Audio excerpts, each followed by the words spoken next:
which crimes are affected by Imbra, and what does this mean for me? Imbra mandates that if a petitioner has a record of certain violent sexual crimes, they are immediately disqualified from petitioning for a fiancé visa.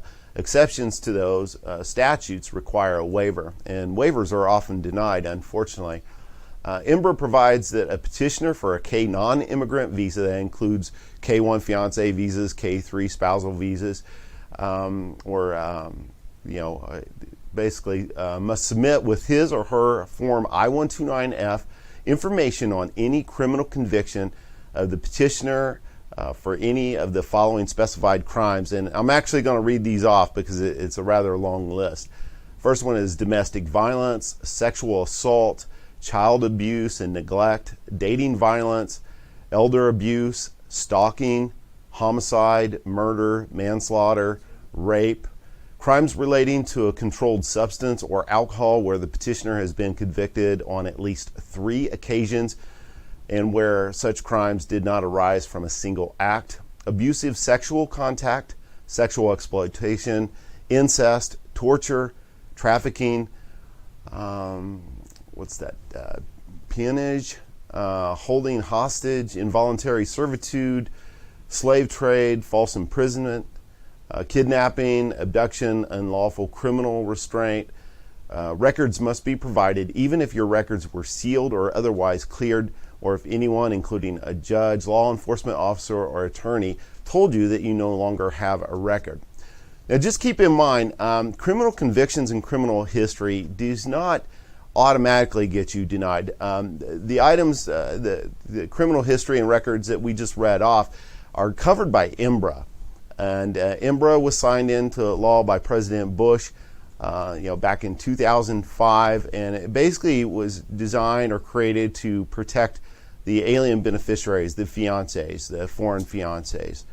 And so this Imbra looks at certain criminal acts in history, and the letter itself states that you will be denied, but you can file for waivers. We've actually assisted numerous customers that have had criminal history, criminal records, and they've been approved for a visa. So if you have a criminal history, don't think that you're automatically going to be denied.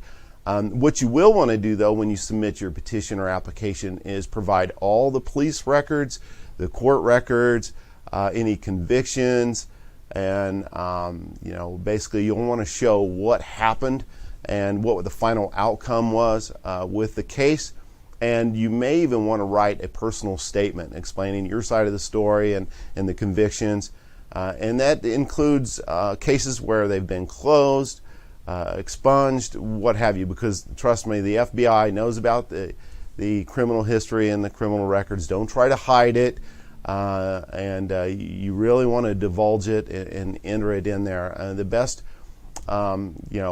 case is to be truthful and honest in every situation, especially with the fiancé visa. Yeah, I'll add to that. The intent really here appears to be they're required through the Imbra Act to provide your criminal history information to the alien beneficiary. So in other words, you're going to provide this stuff and they're going to provide it to the alien beneficiary, and the goal here is to make sure she or he is aware of these issues in your background. That's kind of the intent of it. It's not to make sure you're a perfect person before they allow you to do a K-1 visa.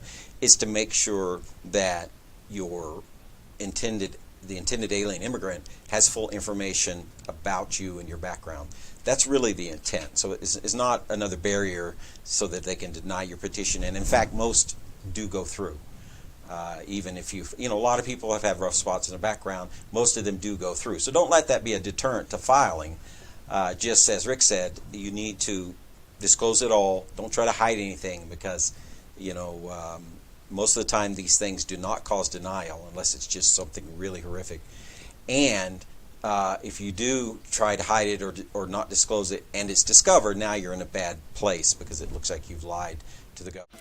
If you found this video useful, it would mean a lot to us if you could hit the like button and comment below to let us know what you think. You can also ask your own immigration questions in the comments below. If you want to make sure not to miss any of our future videos, we invite you to subscribe here on YouTube and be sure to click the notification icon so you can be alerted whenever we publish a new video. Also, don't forget to follow us on Facebook where you can watch our regular immigration Q&A live streams.